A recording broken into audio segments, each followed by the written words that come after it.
மே மாதம் ஸ்டார்ட் ஆக போகிற ஃபெடரேஷன் கப்புக்காக தமிழ்நாடு டீமோட கேர்ள்ஸ் டீமோட ஸ்குவாடை வந்து இப்போதைக்கு அனௌன்ஸ் பண்ணியிருக்காங்க. அண்ட் அதில் ஒரு சில பிரச்சனைகளும் இருக்குது. என்ன அப்படிங்கிறது வந்து டீட்டெயில்டாக பார்க்கலாம். அண்ட் அது மட்டும் இல்லாமல் PKL season 11 Bengal warriors team ஒரு சில முக்கியமான தவறுகளை வந்து பண்ணியிருக்காங்க. அந்த தவறுகள் கண்டிப்பாக உங்களுக்கு இன்ட்ரெஸ்டிங்காக இருக்கும். ஸோ என்ன ஏதுங்கிற எல்லா விஷயத்தையும் டீட்டெயில்டாக பார்க்கலாம். ஸோ வீடியோ ஸ்கிப் பண்ணாமல் பாருங்கள். புதுசாக வந்து பார்க்குறீங்கன்னா சேனலை சப்ஸ்கிரைப் பண்ணிவிட்டு இந்த வீடியோக்கு ஒரு லைக் கொடுத்துக்கோங்க. ஃபெடரேஷன் கப் வந்து பார்த்தீங்கன்னா மே 1ஆம் தேதியிலேருந்து 4ஆம் தேதி வரைக்கும் மகாராஷ்டிராவில் வச்சு நடக்க போகுது. அண்ட் இதில் வந்து பார்த்தீங்கன்னா தமிழ்நாடு டீமோட கேர்ள்ஸ் டீம் வந்து பார்ட்டிசிபேட் பண்ணுறாங்க. ஸோ கேர்ள் டீமோட ஸ்குவாடை வந்து பார்த்தீங்கன்னா டிஸ்பிளேல ஷோ பண்ணுறேன், பார்த்து தெரிஞ்சுக்கோங்க. செலக்ட் ஆன எல்லாருக்குமே வாழ்த்துக்கள். ஃபெடரேஷன் கப்பில் தமிழ்நாடு டீமோட பாய்ஸ் டீம் ப்ளே பண்ணுவாங்களா பண்ண மாட்டாங்களா, இதுக்கான எக்ஸ்பிளனேஷன் வந்து இதுக்கு முன்னாடியே கொடுத்துருக்கேன், இப்போவும் கொடுக்குறேன். ஸோ என்ன அப்படின்னு கேட்டிங்கன்னா, சீனியர் நேஷனல்ஸில் குவார்டர் ஃபைனல்ஸ்க்கு செலக்ட் ஆன 8 டீம்ஸ் மட்டும்தான் இந்த ஒரு டோர்னமெண்ட்டில் ப்ளே பண்ண முடியும். அண்ட் ஹோஸ்ட் பண்ணுற டீம் எக்ஸ்ட்ரா ஒரு டீமாக ப்ளே பண்ணுவாங்க. மொத்தமாக 9 டீம் மட்டும்தான். அண்ட் அதன்படி பார்க்கும்போது சீனியர் நேஷனல்ஸில் ப்ரீ குவார்டர் ஃபைனல்ஸில் தமிழ்நாடு டீம் தோத்ததுனால இந்த ஒரு ஃபெடரேஷன் கப்பில் தமிழ்நாடு டீமால் ப்ளே பண்ண முடியாது. அண்ட் அதன் பதிலாக ஒரு Indian railways team, service team, இவங்க எல்லாருமே ப்ளே பண்ணுறாங்க. எந்தெந்த டீம் ப்ளே பண்ணுறாங்க அப்படிங்கிற லிஸ்ட்டையும் உங்களுக்கு டிஸ்பிளேல ஷோ பண்ணுறேன், பார்த்து தெரிஞ்சுக்கோங்க. இந்தியன் ரயில்வேஸ் டீம் ப்ளே பண்ணுறாங்க அப்படிங்கும்போது சுதாகரனே அபினேஷனே ப்ளே பண்ணுவாங்களா அப்படிங்கிற மாதிரி ஒரு கேள்வி வந்து இருக்கும். ஸோ எனக்கு ப்ராப்பராக தெரியல, ப்ளே பண்ணுவாங்கிற மாதிரி தான் நினைக்கிறேன். பட் எதுவாக இருந்தாலும் எனக்கு அப்டேட் கிடைச்ச பிறகு கண்டிப்பாக நான் உங்களுக்கு இன்ஃபார்ம் பண்ணிடுவேன். ஃபெடரேஷன் கப்பில் தமிழ்நாடு டீம்கிட்ட இருக்க பிரச்சனையை பற்றி பார்க்கலாம். கேர்ள்ஸ் டீமில் கார்த்திகா, ஓகேங்களா. ஸோ ஃபெடரேஷன் கப்பில் தமிழ்நாடு டீமோட உமன்ஸ் டீம்லையும் இருக்காங்க, கேலோ இந்தியா யூத் கேம்ஸில் தமிழ்நாடோட உமன்ஸ் டீம்லையும் இருக்காங்க, ஓகேங்களா.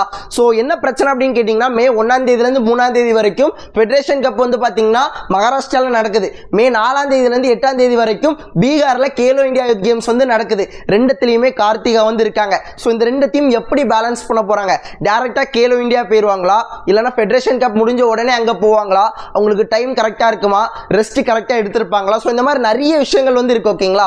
ஸோ என்ன பொறுத்தளவு என்ன அப்படின்னு கேட்டிங்கன்னா, ஃபுல் ஃபோக்கஸும் ஃபெடரேஷன் கப் மேலே இருக்கட்டும். ஏன்னா கேலோ இந்தியாலாம் ப்ளே பண்ணுற ஸ்டேஜை எப்போ தாண்டி வந்துட்டாங்க. சப் ஜூனியர், ஜூனியர் இந்த மாதிரி லெவல் தாண்டி போயிட்டே இருக்காங்க. ஸோ அப்படி பார்க்கும்போது கேலோ இந்தியாவை ஒரு கரையில் இருக்கட்டும், ஃபர்ஸ்ட் ஃபோக்கஸ் வந்து ஃபெடரேஷன் கப் மேலே இருக்கட்டும்.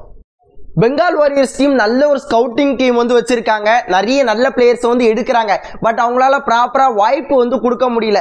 மேபி கொடுத்துருந்தாங்க அப்படின்னா லாஸ்ட் சீசன் குவாலிஃபை கூட ஆக முடியும். ஏன்னா அந்த அளவுக்கு குவாலிட்டியான பிளேயர்ஸ் அவங்க டீம்ல வந்து வச்சிருக்காங்க.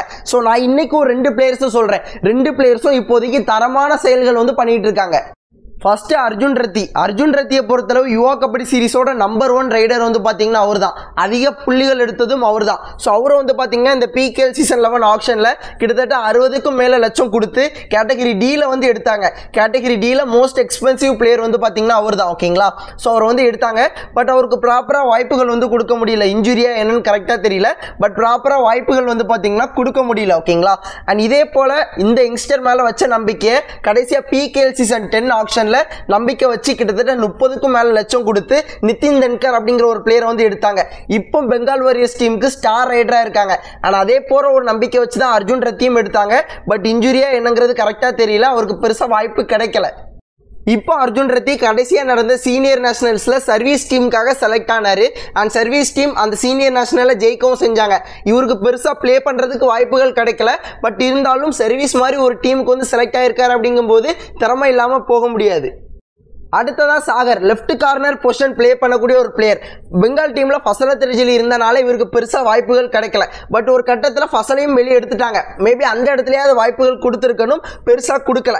சின்ன சின்ன வாய்ப்புகள் மட்டும் தான் கொடுத்தாங்க. இவர் வந்து பார்த்தீங்கன்னா PKL சீசன் 11 ஆப்ஷனுக்குலாம் வரதுக்கு முன்னாடி ஜூனியர் வேர்ல்டு கப் வந்து பார்த்தீங்கன்னா ஈரானில் போய் ஜெயிச்சுட்டு வந்தாங்க இந்தியன் பசங்க. அண்ட் அந்த டீமில் இருந்த ஒரு பிளேயர். நான் இவரை பயங்கரமாக ரேட் பண்ணியிருந்தேன். அண்ட் இவரை வந்து எடுத்தாங்க, ஓகேங்களா. பட் எடுத்து ப்ராப்பரான வாய்ப்புகள் அவரால் கொடுக்க முடியல. ஆனால் அவர் இப்போ வந்து பாத்தீங்கன்னா சீனியர் நேஷனல்ஸ்ல பீகார் டீமுக்காக ப்ளே பண்ணாரு. பீகார் டீமுக்கு சூப்பரா ப்ளே பண்ணி இந்தியன் டீமோட பிரிப்பரேஷன் கேம்ப்க்கு வந்து செலக்ட் ஆயிருக்காரு. சின்ன விஷயமாங்க இது. இந்தியன் பிரிப்பரேஷன் கேம்ப்க்கு வந்து செலக்ட் ஆயிருக்காரு. பீகார்ல இருந்து செலக்ட் ஆன ஒரே ஒரு பிளேயர் வந்து பாத்தீங்கன்னா சாகர் குமார் தான். அண்ட் இந்த மாதிரி ஒரு அர்ஜுன் ரத்தி, சாகர் இந்த மாதிரி பிளேயர்ஸ் வந்து வச்சிருந்திருக்காங்க. இன்ஜுரினால இறக்கி விடலையா எனக்கு ப்ராப்பராக தெரியல.